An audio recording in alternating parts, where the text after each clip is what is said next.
주진우의 이슈 해설.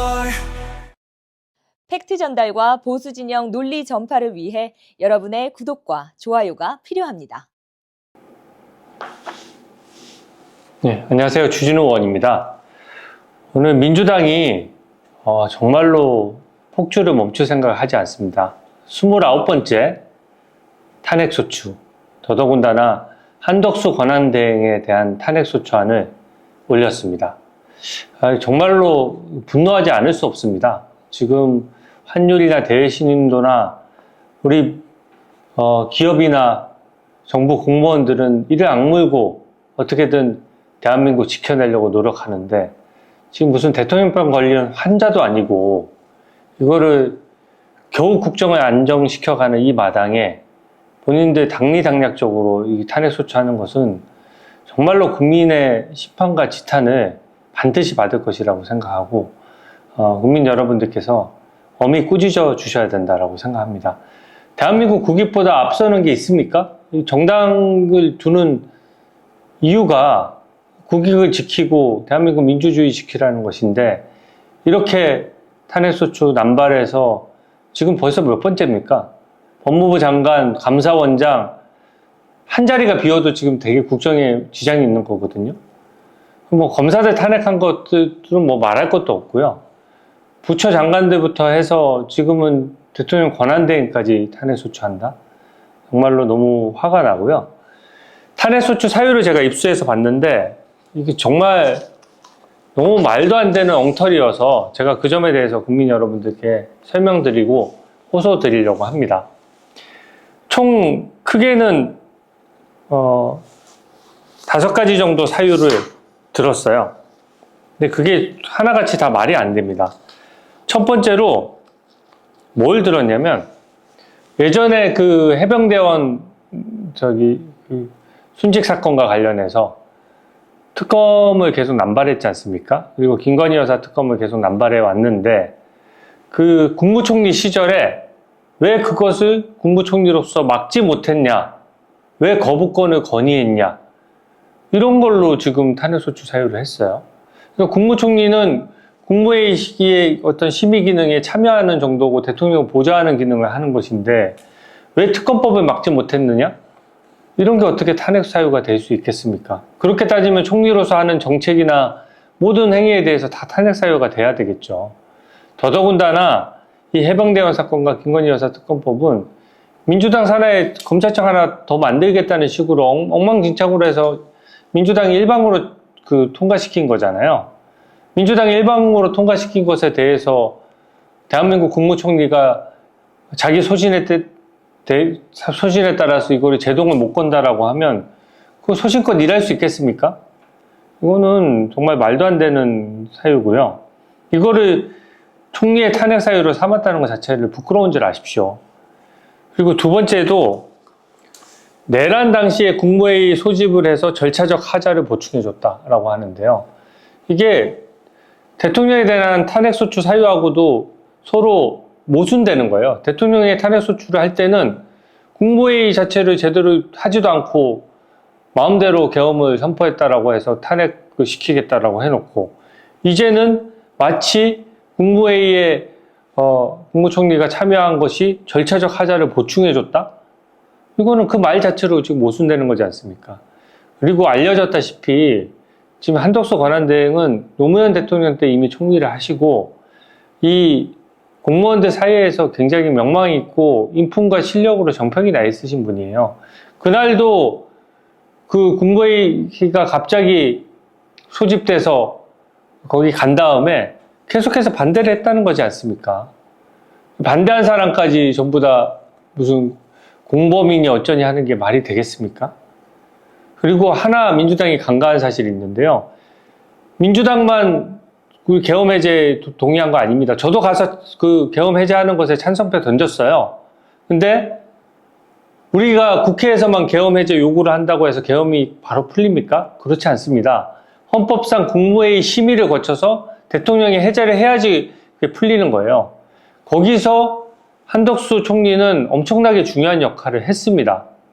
당시 계엄을 해제하는 과정에서의 국무회의도 주도했고 거기서 계엄 해제에 대한 심의를 해서 통과시킨 다음에 대통령에게 얘기해서 계엄 해제가 적기에 된 거예요.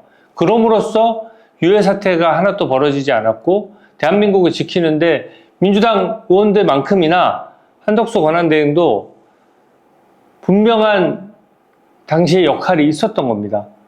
근데 그것에 대해서 그날 국무회의 심의 때 가서 그것을 막아내지 못했다는 이유로 탄핵 사유가 된다고요? 그러면 그 이후에 계엄 해제 과정에서의 국무회의 심의는 그 역할은 평가하지 않습니까?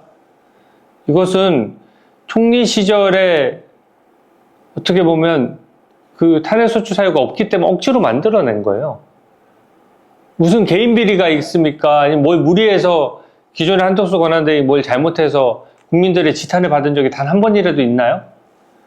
저는 이것에 대해서 국민들께서 절대 용납하지 못하실 것이라고 생각합니다. 국익 차원에서도 바람직하지 않고요. 그 다음에 사유들도 황당합니다. 내란 후에 한동훈 전 대표와 권력 행사를 함께 하려고 한 행위.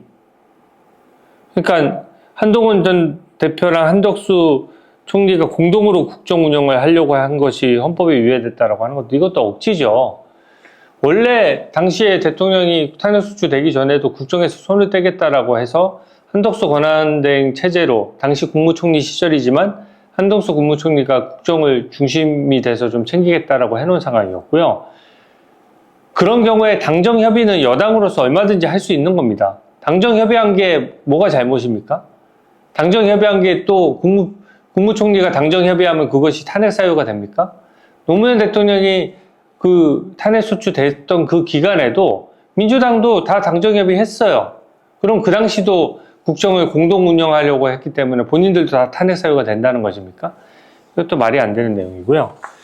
네 번째, 다섯 번째는요. 대통령 권한대행 시절의 행위를 문제 삼았어요. 내란 상설특검에 대한 임명 절차의 이행을 회피했다. 왜 회피했겠습니까? 이때까지 유례 없이 본인들이 민주당이 상설특검법 만들 때는 여야 합의로 특검 정하기로 했다라고 본인들이 다 떠들어 놓고 이제 와서 자기들끼리 규칙을 꼼수로 살짝 바꿔가지고 본인들만 임명하겠다라고 하니까 그게 위헌이라고 보고 그 절차에 따르지 않은 겁니다. 그리고 마지막으로 헌법재판관 임명에 대해서 거부했다는 것을 탄핵 사유로 삼았습니다. 이 부분은 그 임명 권한에 대한 부분에 대해서 민주당이 이의가 있으면 본인들이 헌법소송을 제기해서 헌법재판소의 판단을 받으면 되는 거예요. 이것은 당시에 박근혜 전 대통령 때도 민주당이 난리를 쳐서 대법원장이 지명했던 헌법재판관도 임명하지 않았던 전례가 있습니다. 그때 전례대로 한 거예요. 헌법의 규정이 모호할 때는 헌법의 선례가 가장 우선시 되는 겁니다. 근데 국회가 선출하나 대법원장이 지명하나 어떤 절차적인 차이가 있습니까? 대법원장 지명 몫에 대해서 권한대행이 임명할 수 없다라고 봤으면은 그 논리적으로 궤를 같이 하는 국회가 선출한 헌법재판관에 대해서도 권한대행 임명할 수 없다라고 보는 것이 논리적인 성결에 정확히 맞는 겁니다. 거기에 대해서 물론 이견이 있을 수 있어요. 헌법적인 이견이 있을 수 있으면 그것은 헌법재판소가 판단하는 것이지 탄핵 사유로 삼아서 민주당이 판단하는 게 아닙니다. 근데 이렇게 국정을 마비시키면서 이런 사유들로 한다고요? 이게 지금 한두 번이 아닌 것이 대통령에 대한 탄핵 소추를 할 때도 중국, 러시아, 북한을 적대시했다. 이런 거를 버젓이 탄핵 사유로 올려놨어요. 그리고 나서 본인들 속내가 들키니까 왜 이렇게 중국하고 북한만 하고 러시아만 챙기냐라고 해서 비난 여론이 높아지니까 슬그머니 탄핵 소추 사유에서 뺐지 않습니까? 이렇게 탄핵 소추 사유를 마음대로 남발하는 것은 분명히 국회도 책임을 져야 되고 그걸 주도한 민주당이 정말로 책임을 져야 돼요. 이 부분은. 그래서 이 점은 말이 안 된다라고 생각하고 이 부분은 내일 지금 제가 민주당 출신 국회의장이 판단 권한이 없다라고 했는데 문식 국회의장이 내일 탄핵소추에 대한 의결정족수에 대한 그 본인의 판단을 밝히겠다라고 합니다. 근데 이때까지 민주당은 총리 시절에 했던 위법행위로 탄핵소추를 하면 총리로서의 의결정족수인 제적 과반수만 달성하면 된다. 이렇게 주장을 해왔어요. 근데 이번에 폭주한 나머지 대통령 권한대행 시절의 행위까지 탄핵소추 사유로 분명히 삼았습니다. 그러면 이거는 대통령 권한대행으로서의 어떤 탄핵 사유를 문제 삼은 것이기 때문에 대통령 권한대행을 기준으로 판단해야 돼요. 그러면 어떻게 되느냐? 대통령 권한대행은 대통령과 권한 차이가 많지 않습니다. 전쟁 나면 국군 통수해야 되는 거고요. 법안 공포부터 제2요구부터 해서 대부분의 권한을 행사할 수 있는 거고, 헌법기관을 구성하는 데 있어서는 임시로 권한대행을 하는 거기 때문에 좀 신중해야 한다는 거예요. 바로 직전 전례가 대법원장이 지명했던 헌법재판관을 임명 안 했기 때문에 그 전례에 따르자는 것이지, 권한대행의 그 업무 범위가 그렇게 좁은 게 아닙니다. 대통령에 유사한 거예요. 국무총리하고는 다릅니다. 국정의 현재로서의 최고 책임자고, 미국이랑 협상을 하든 외교적인 국익을 지켜내는 행위를 하든 대신인도, 환율, 경제정책 이런 것들을 모두 다 권한대행이 책임을 지는 겁니다. 그렇기 때문에 대통령 권한대행 시절에 사유를 탄핵 사유로 들었다라고 하면 대통령 권한대행, 즉 대통령의 탄핵 사유인 3분의 2 이상, 제적 3분의 2 이상인 200석을 통해서만 탄핵 소추한다는 것이 저는 이제는 더 이상 법리적으로 더 명백해졌다라고 생각합니다. 그래서 내일 그 우원식 국회의장의 판단을 저는 지켜보고, 그 판단 여하가 잘못됐다라고 하면 우리 국민의힘에서도 강력한 조치를 취하겠습니다. 네, 오늘 해설은 이것으로 마치겠습니다. 고맙습니다. 주진우의 이슈 해설